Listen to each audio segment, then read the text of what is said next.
If you look at the scorecard and look at the yardage, it looks like a very easy course. But if you can't hit the ball straight, it's a very tough golf course. And I don't care how long you've been playing here. I started playing here in about 1962, I think. It's still as much of a challenge now as it was then. In fact, it's worse now than it was back then because most of the trees have been planted since that time. I find new trees to hit all the time. So, but yes, pretty much so. I've driven over every inch of it at one time or another. To me, all the new courses are all kind of cookie cutter. They all have that same design, and you don't see a new golf course with 1,300 trees on it anymore. So could you just give me then a little compare and contrast an old course like this against newer courses?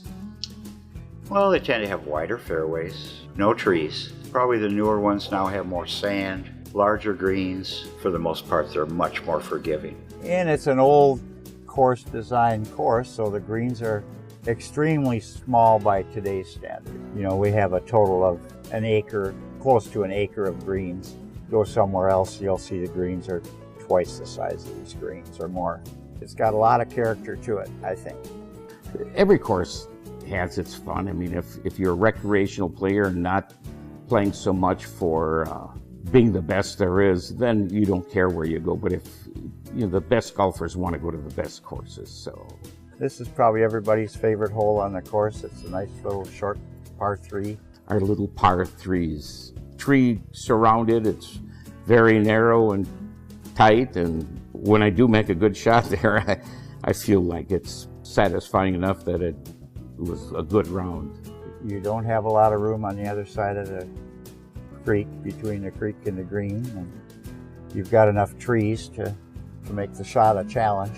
They would be our signature holes because they're picturesque, they're difficult, and every course has a signature hole. When I go golf somewhere, I'm always looking for something that say, boy, I remember that hole we played here 5 years ago and I remember that hole, And some of the newer courses, you just don't see that. I think it's just a beautiful piece of property. A lot of memories from here.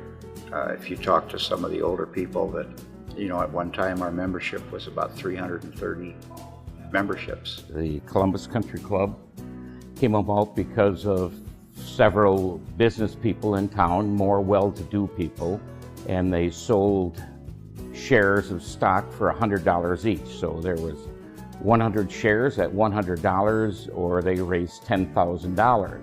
A local businessman and a canner by the name of Fred Stair donated 60 lands for the express purpose of developing a golf course. The city purchased another 15 to 20 acres of land for $10,000. It was put under the city's name, and once the land was secured in about 1928, in 1929, they started developing the golf course with the $10,000 that the charter members raised. And in 1930, they started golfing here, so 88 years ago. Lots of parties, lots of class reunions, lots of weddings. So there's a lot of history here. You just don't see this type of golf course anymore. You don't see this type of golf course designed and built. When people add to, places that have added another 9 holes to their older existing course, you don't see the same character built into that new 9 as you do in the old 9, It's a great place to meet people, socialize, and you don't have to be a golfer. You don't have to be a member. There are lots of people out here all the time that if you feeling lonely or that, want somebody to talk to, just come out. I mean, we try to be friendly. And that's about it.